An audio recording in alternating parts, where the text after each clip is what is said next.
Secondo me il tutto parte dalla curiosità, dall'esigenza di scoprire, dall'esigenza di esplorare mondi nuovi all'esterno di quello che può essere la mia bolla. Io invece ho voluto togliere tutto, ho deciso di mettere le cose minime, essenziali per poter andare avanti. Telecamere, dei microfoni, la persona. La voglia di fare, la voglia di mettersi in gioco, la voglia di creare qualcosa che magari non esista. Questa secondo me deve essere la stella polare di Lampadine. Io guardo questo podcast e mi deve dare quel qualcosa. Voglio fare un progetto, voglio migliorare in una cosa, voglio che mi dia la spinta per poter fare un qualcosa che magari non sono mai riuscito a fare per 1000 motivi.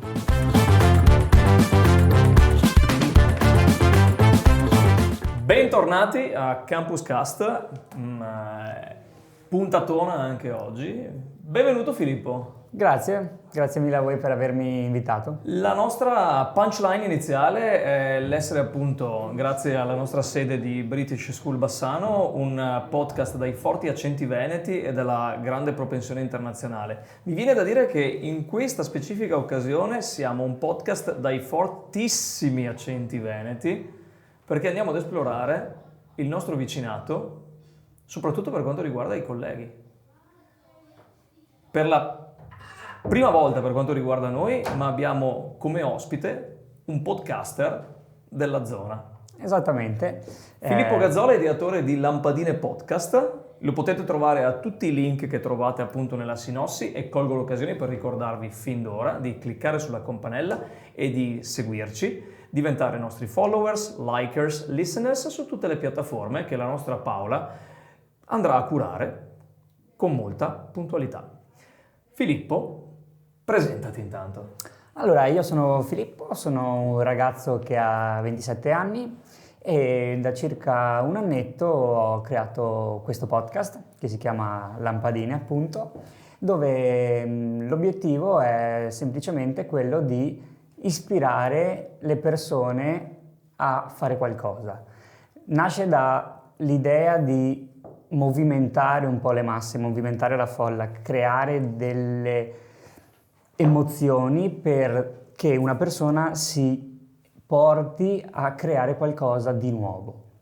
È un podcast che ha l'obiettivo di tirar fuori il meglio di sé, tirar fuori qualcosa che una persona pensa di non poter avere e anche ispirare le altre persone a fare qualcos'altro. Su certe linee siamo molto vicini. Devo dire che l'interpretazione che ho avuto rispetto a noi è che orientandoci molto più su quello che è il mondo delle professioni, quindi focalizzando su quella che è la carriera e la capacità di scelta del come si è sviluppata una determinata carriera, ok? Quindi un po' più sul profilo, diciamo, orientato al lavoro in sé. Quello che tu vuoi ispirare è invece il valore delle persone, è quello lo stimolare proprio un qualcosa di più metafisico in un certo senso, qualcosa di più esistenziale. Noi esploriamo anche l'esistenzialità delle diverse professioni, delle passioni che generano professioni, delle passioni che si trasformano in professioni.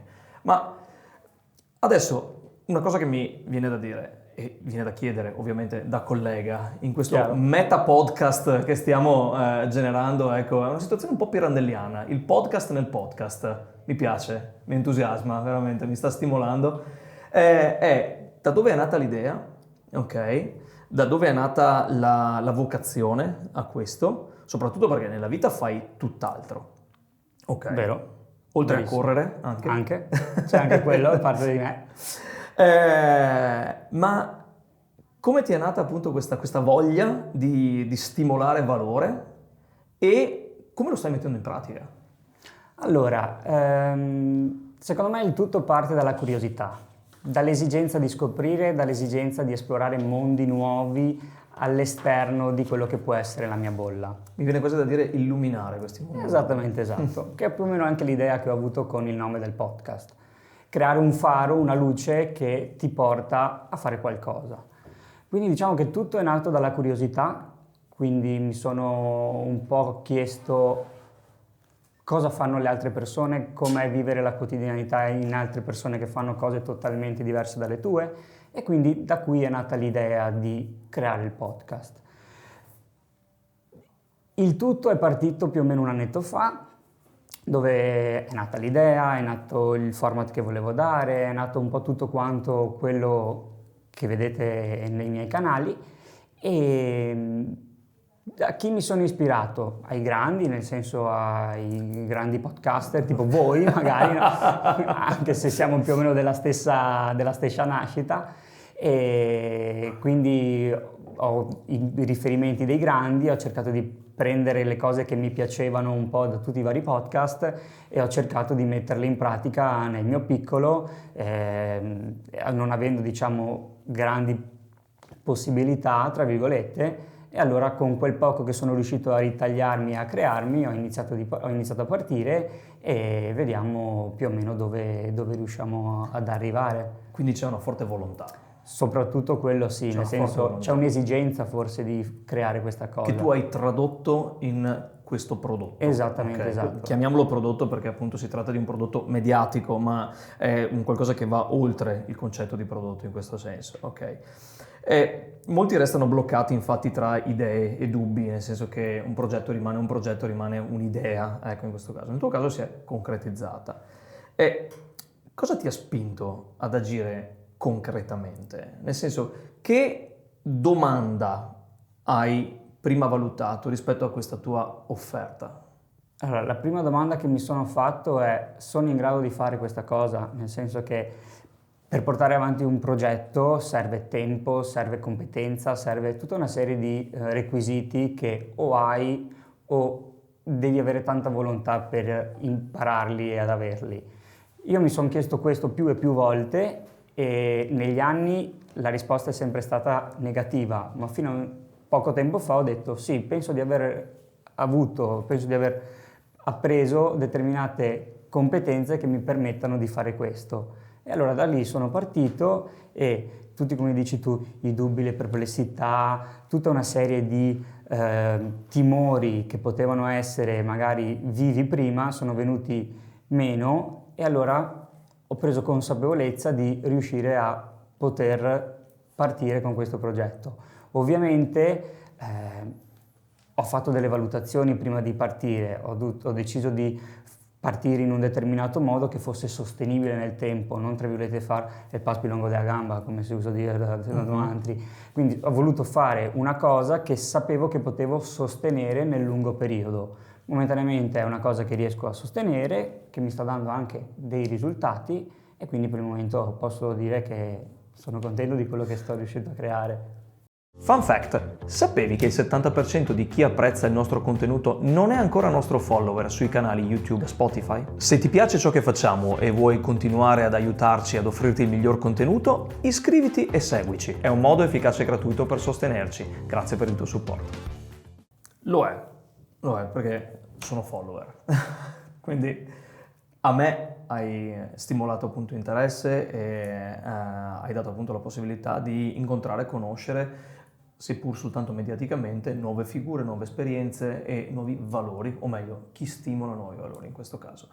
Da te ho imparato anch'io qualcosa, cioè l'attenzione a quello che è il locale e quindi il saper effettivamente valutare certe ricchezze nel profondo in quello che è il territorio in cui viviamo. Questa è una cosa che mi ha entusiasmato, appunto, e mi ha entusiasmato anche il fatto che tu riuscissi a farlo veramente con pochi elementi ben curati.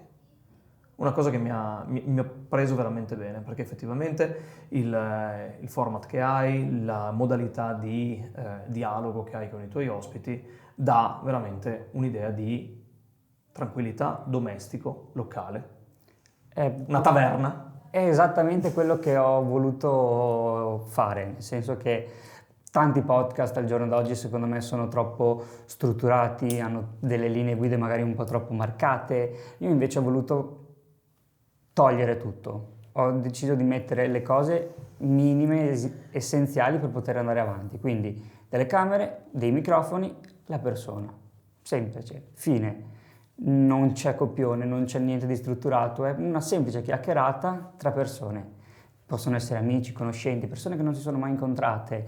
Semplice dialogo su un tema in base all'ospite che viene intervistato e da lì sia mai che la conversazione possa prendere temi inerenti o temi che non c'entrano niente con quello che si sta a trattare. È proprio secondo me la bellezza di questo podcast, nel senso che non c'è per forza di cose un qualcosa che deve esserci, che c'è, che non c'è, perché ogni persona secondo me è unica, ogni persona ha dei valori, ogni persona ha qualcosa da dare. In questo caso quali criteri usi per scegliere i tuoi ospiti? Allora, prevalentemente sono partito dalla cerchia di conoscenti, sono partito dalle persone che conoscevo nel mio territorio, persone che secondo me potevano darmi qualcosina a livello di esperienze, a livello di contenuto, a livello di intrattenimento, perché alla fine serve anche quello, e quindi ho iniziato a contattare le prime persone così, gli ho spiegato un po' a grandi linee l'idea, e alcuni erano a favore, alcuni meno. Poi col tempo è arrivato anche persone che si sono offerte di essere parte di questo progetto, e quindi secondo me per partire devi partire dal tuo territorio, dalla tua località, dalle persone che ti sono vicine. Poi se cresci, se hai la possibilità eccetera, ti puoi anche estendere ad altri orizzonti, però attualmente momentaneamente tutte le persone che stanno venendo al podcast sono persone del territorio che fanno tutti delle cose diverse nella vita, e tutti quanti hanno qualcosa secondo me da dare e che mi arricchiscono anche per riuscire a portare avanti questo progetto nella maniera migliore possibile. Sei dunque il tuo primo ascoltatore?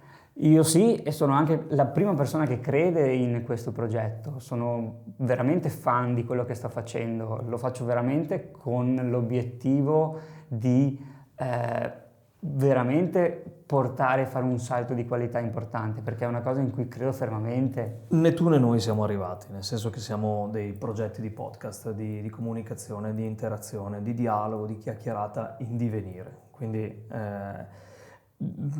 per noi è successo ormai già in un paio di occasioni che abbiamo avuto l'occasione di...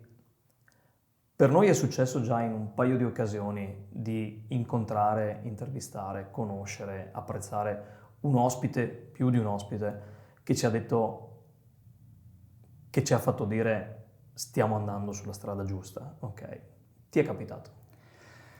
Sì, ma sempre. Cioè, io sono dell'idea che non c'è un episodio, non c'è una persona, non c'è un qualcosa che ti permette di dire quella cosa lì ha funzionato, quella cosa lì mi ha svoltato le visualizzazioni, i like o i follower. Secondo me non c'è, secondo me fa tutto parte del progetto. La persona che magari intervisti e ti fa 100 visualizzazioni è uguale alla persona che ne fa 1.000.000.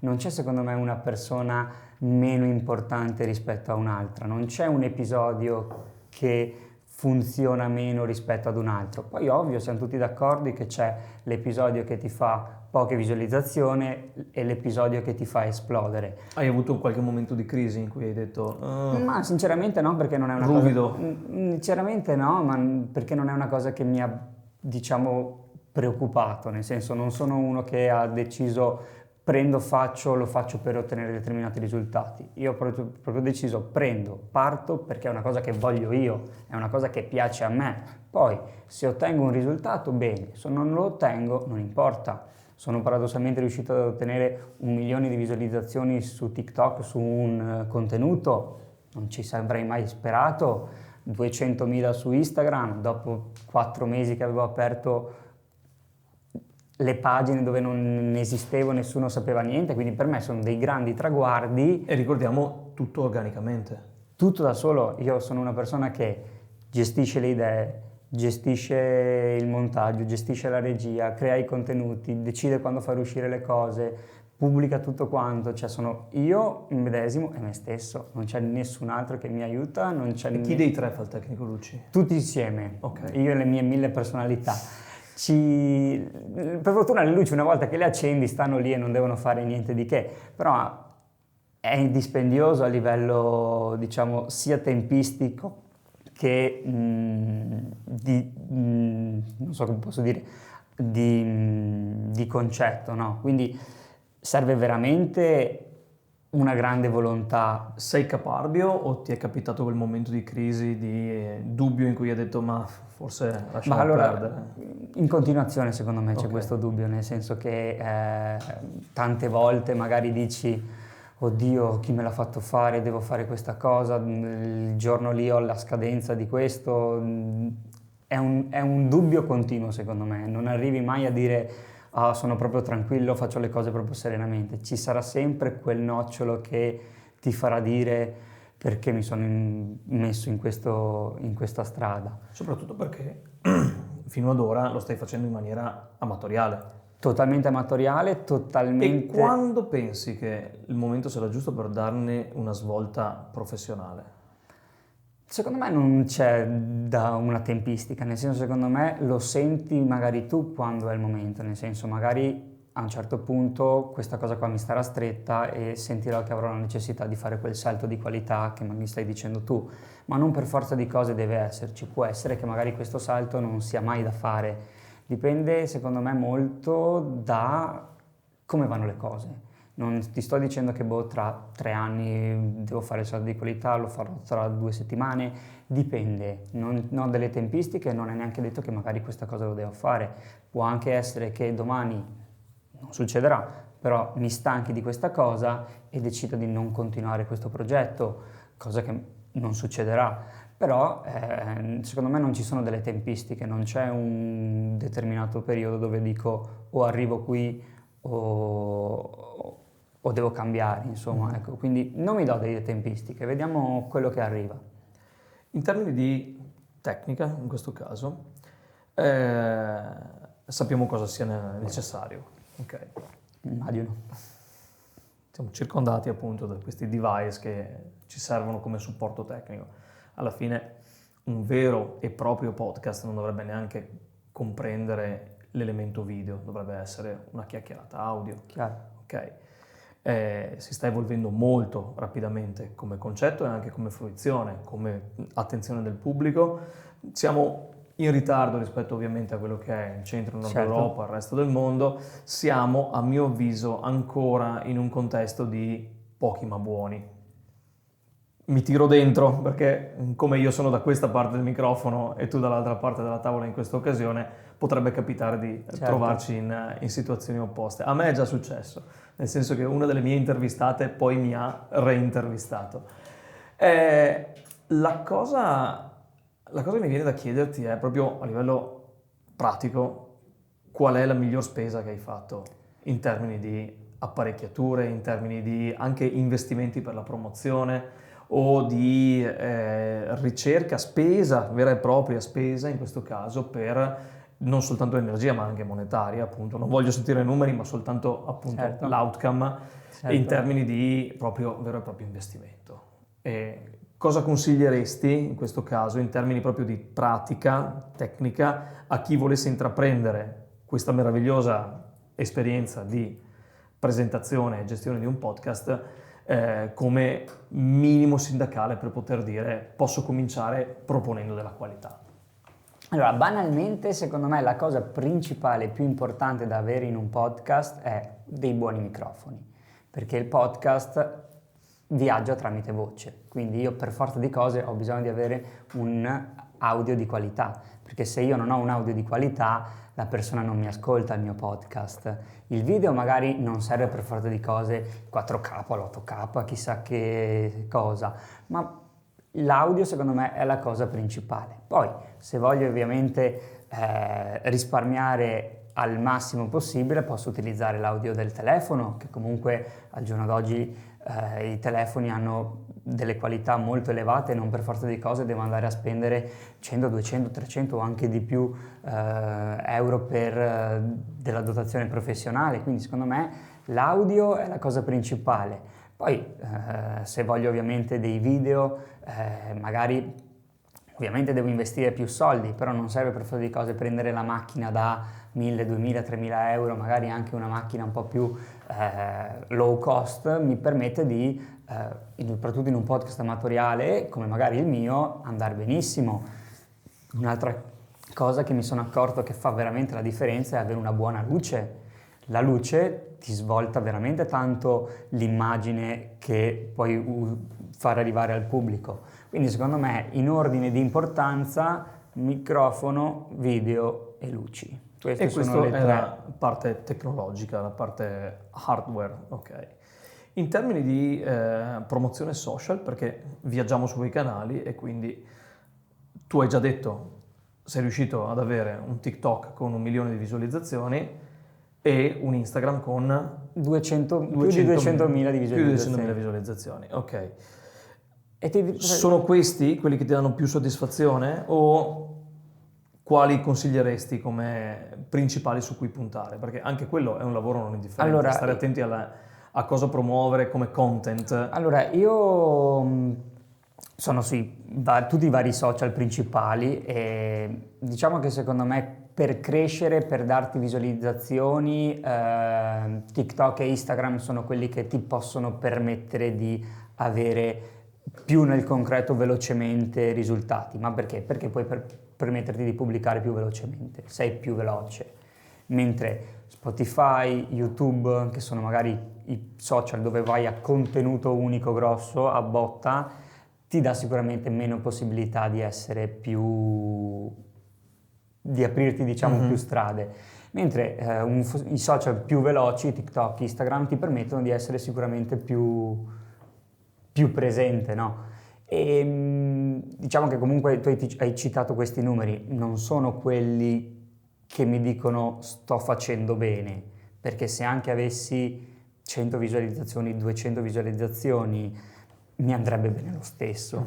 Io sto solo portando l'esperienza che sono riuscito ad ottenere io sponsorizzando zero. Perché io attualmente, da quando ho iniziato, non ho sponsorizzato minimamente niente e riuscire a fare alcuni numeri a discapito magari di altre piattaforme, di altri podcast, di altre realtà che sponsorizzano magari molto di più di me, e questo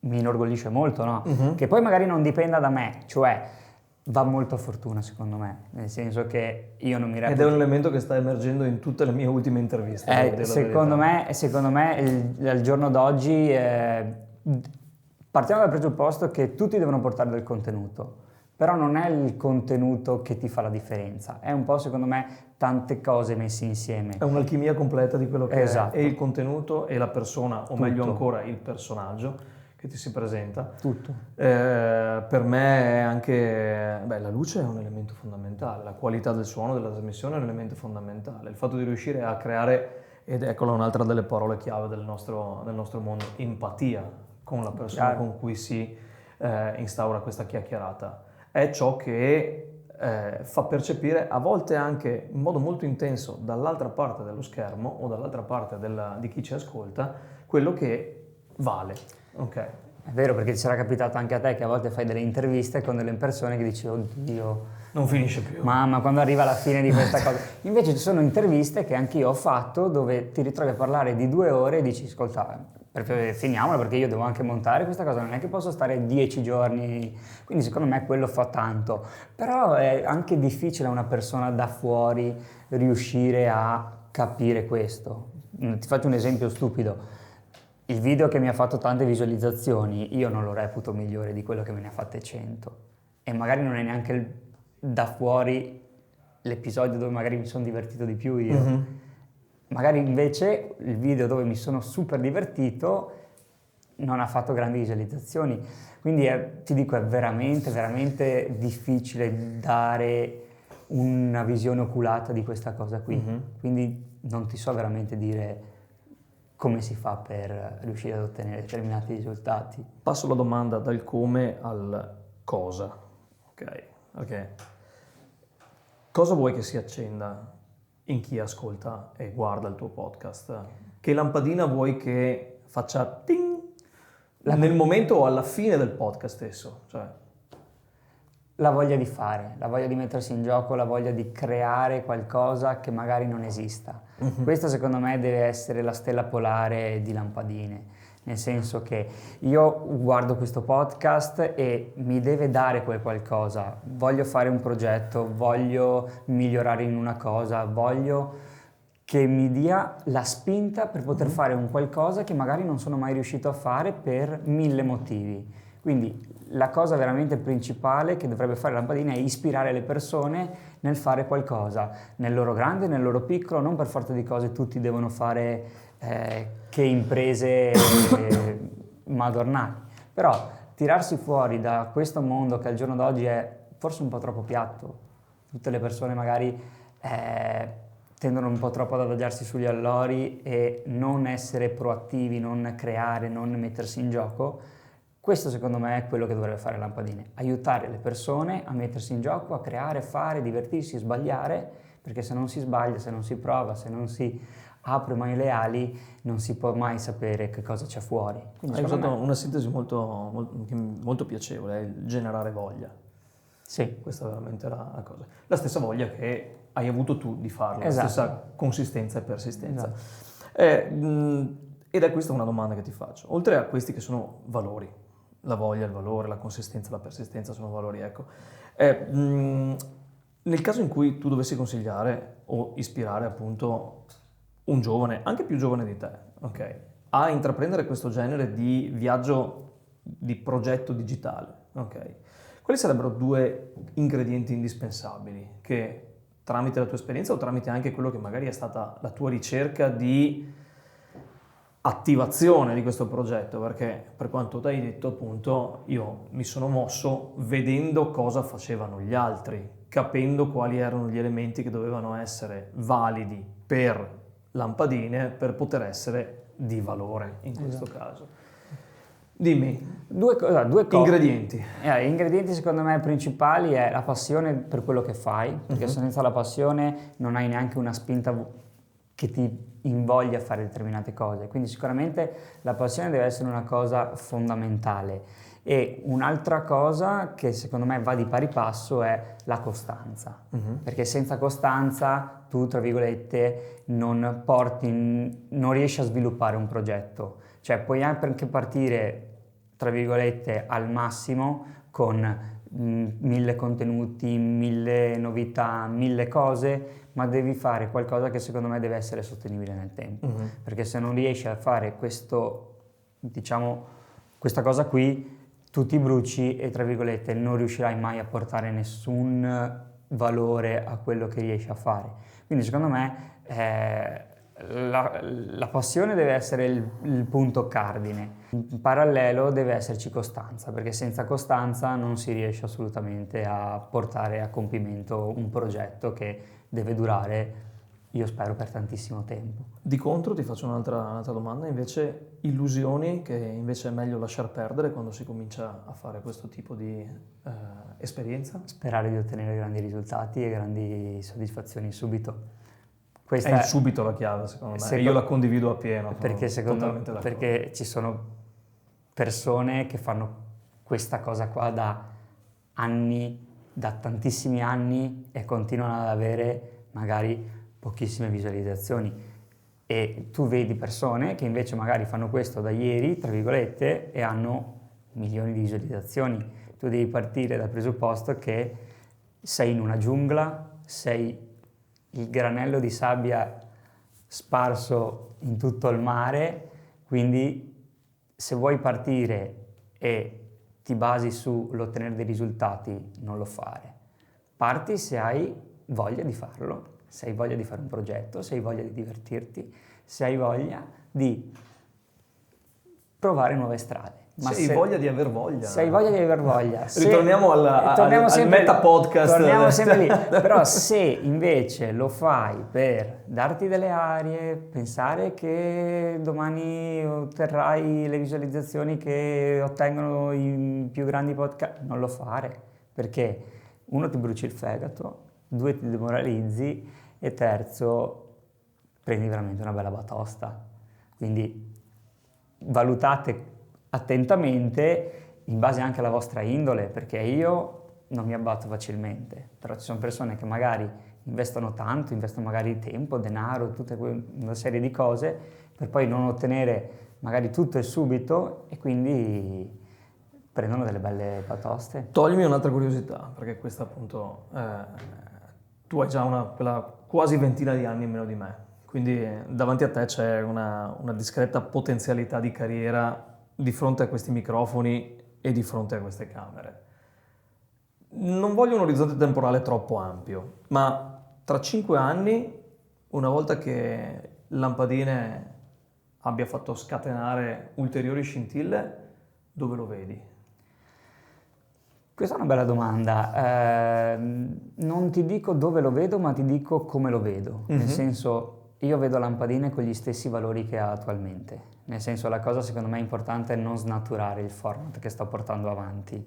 Quindi, come dici tu, magari tra 5 anni può essere che il podcast esploda, può essere che diventi virale in un canale social, in una piattaforma piuttosto che un'altra, può essere che cambi location da dove è adesso, può succedere di tutto, nel senso non mi pongo dei vincoli, non mi pongo dei limiti. Ricordiamo anche che 5 anni fa pochissimi sapevano cos'era la parola podcast. Esatto, okay, esatto. Quindi nei prossimi 5 anni ci sarà un'altra fruizione di contenuti che magari non sarà il podcast. Ci sarà un altro tipo di canale di comunicazione ulteriore rispetto a quello che noi stiamo utilizzando adesso, di cui ci stiamo innamorando puntata dopo puntata. Quindi la cosa invece che secondo me deve essere fondamentale sono i valori che attualmente ci sono. Ottimo. Nel senso che preferisco non snaturarmi, non avere visualizzazioni, non avere, diciamo, come dici tu, la carriera super... ma la cosa veramente che secondo me è importante è restare con i valori che ci sono. Essere onesti verso se stessi. Essere onesti contro me stesso, essere limpido, pulito, solare, genuino, come sono adesso. Ti ripeto, non sono la persona che vuole arrivare, io sono la persona che vuole divertirsi, vuole essere e vuole portare un contenuto che tendenzialmente al giorno d'oggi non c'è. Domanda anche un po' veniale, ti piacerebbe guadagnarci? Non necessariamente. Non necessariamente. Non è una cosa che mi preoccupa, nel senso io faccio altro nella vita, questo è una mia passione, è un mio hobby. Se un giorno magari ci si aprono delle possibilità di guadagno, le valuterò, ma non è una cosa in cui voglio guadagnare. Non è, ora come ora ti dico, non lo voglio neanche far diventare un lavoro. Non è una cosa a cui ambisco, è una cosa che mi diverte, è una cosa che mi piace, è una cosa che momentaneamente mi dà soddisfazione. Bene. Siamo arrivati alla fine e per noi è un question time dilazionato nel tempo. Mi spiego. Ospiti precedenti hanno formulato delle domande che ora andremo a pescare dalla nostra question time box, che sta cominciando ad essere apprezzata da tutti i nostri listeners e viewers. Ma non sono tanti. Sono tanti. Sono tantissime, ok. Ma questa arriva... Vediamo cosa hai pescato. È adattissima a te. Vediamo. In quanto giovane è rasente l'esistenziale. Ecco. Vivere, cosa vuol dire?